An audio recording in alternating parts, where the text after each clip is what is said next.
As a young man myself, I think I can help you see into the psyche of today's angry youth.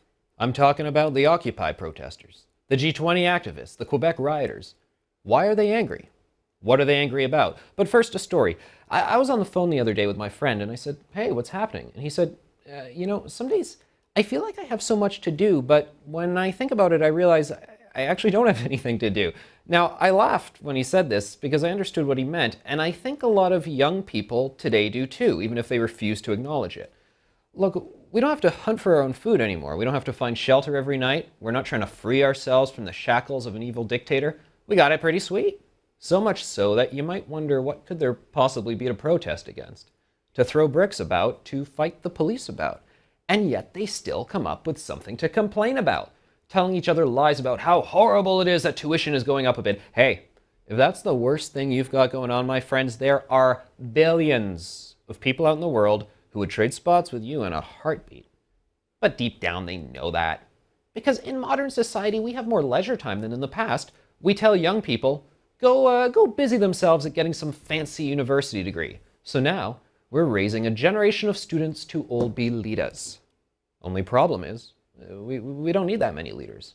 What do you call it when a bunch of kids graduate with a master's in equity studies and expect to immediately be given a six-figure salary at some not-for-profit? What do you call it when a bunch of kids graduate with a degree in international relations and think that they should be automatically catapulted to some flashy role at the UN? You call it a crisis, my friends. You've got a lot of idle hands sitting around. You've got a lot of leaders pouring lattes at Starbucks, thinking about how to foment a revolution, not because we need a revolution, but because they need something to do. They're primed for greatness, after all. Now, of course, there are jobs out there. Don't listen to what any occupier on the street tells you about how he can't put his degree to work. It may be tough right now, I'm not doubting that, but that doesn't mean it can't be done. It doesn't help that a lot of young people look down on the labor and service jobs out there. And never forget, those workers keep our country alive. They put the food on our table, not the kids with the fancy degrees. So am I crazy, or am I onto something here? It seems to me that students today are protesting not because they've got it so bad, but because in many ways they've actually got it so good. So good that they don't know what to do with themselves. What is this nonsense about how education is a right? How it should be free, how everyone should go to university. Look, if everyone has a bleeding equity studies degree, then who the hell is going to build our houses? Who's going to fix my plumbing? Who's going to build all the amenities that support these people out there living their fantasy lives? These days, education is not a right. It's a punishment, a life sentence. Kids enter these fancy programs because they're romanticized by the idea of being heroes, being leaders. The only problem is in a society as good as ours, you don't really need that many leaders. I guess that's why they take to the streets and fake a crisis. That's what they're doing in Quebec. They're trying to prolong their own fantasy worlds. They want to picture them in the paper, leading a revolution. How romantic. They want their turn at being heroes simply because they want to get what they paid for. In a truly inequitable society, young people would be too busy fighting for democracy, for peace, for food. Here, where we have ample democracy, peace, and food, kids protest against that. They're protesting against comfort. I want to hear your thoughts on this. You can email me at byline@sunmedia.ca. And that's the Byline. Now, many commentators across the country have been critical of the various protest movements across Canada, the G20, the Occupy, and the current Quebec shenanigans and their solidarity movements in other provinces. But there's one guy who's not following suit. In a recent Sun Media column, Byline friend and sparring partner Warren Kinsella took issue with the way Canada's pundits criticized the students. He joins me now. Hey, Warren. Hey, how you doing? Oh, good, thanks. Now come on. The protesters hit their 100-day mark around the time you penned that column. I mean, after all this time, you're not tired of them?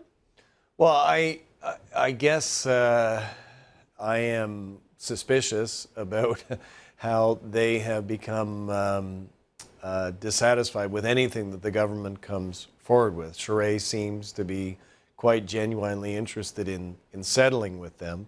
So there may be some truth to what you're saying, that their interest actually isn't the issue of tuition or education per se, but more just protesting. But I guess the point that people like me have made is, whether we like that or not, we need to pay attention to that, because whether it's happening in Quebec this spring in the form of the casserole kids, or the Occupy kids last spring, or even the Tea Party people who came out of the, in 2009 on the opposite side of the spectrum. Sure, but when you say pay attention, you don't mean pay attention so that, you can bring down the law and then when they interrupt the Grand Prix, you mean pay attention so that we can, back off and learn something about this to change the political what I'm framework? saying is that there is something happening that doesn't seem to be just associated by ideology. And I've actually got a book coming out about this in the fall, so thank you for the opportunity to plug it. Anytime. And so if you look at what happened in the United States in 2009, out of the global recession, the two most vibrant and new political movements come out of the United States in decades was the Occupy movement on the left and the Tea Party on the right. And it was very interesting that notwithstanding their ideological differences, they all agreed, greedy bankers, greedy lawyers, the elites are against us, and they were saying a pox on democracy. And what I found interesting is that the Quebec kids seem to be saying a lot of the same things. So what I'm cautioning people, or pundits maybe, about doing is dismissing what they're saying, because a lot of what they're saying is quite similar to the Tea Partiers and the Occupiers.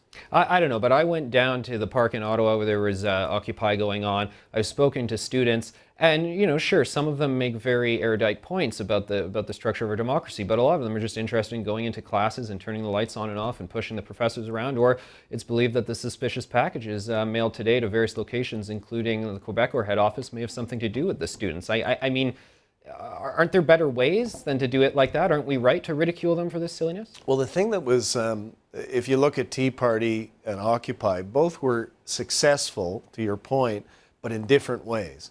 The Tea Party people became a political force and were actually absorbed into the body of the Republican Party, and were a big part of the win against recall in Wisconsin last night. The Occupiers said to the Obama people and I guess to the Liberal Party and New Democratic parties here in Canada, we don't want to have anything to do with you. We've written off democracy.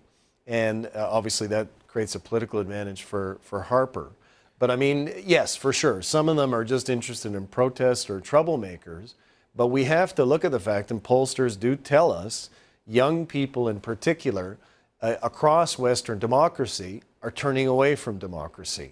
And that's not a good thing, whether you're Stephen Harper or Bob Rae or whomever. If you're a political leader, your legitimacy, your authority depends upon political institutions remaining legitimate. And that's the danger with these kids moving away. So some of them are a pain in the ass, there's no question about that. But some of them, I think, might be worth listening to. Thanks, Warren, so much for joining us on the show. In your column, you wrote, most of the older conservative commentators don't like what's going on, but you had a young guy here who was taking the other account. Sorry, we got to go, but thanks so much. We're looking forward to seeing you next week. All right. Thanks very much.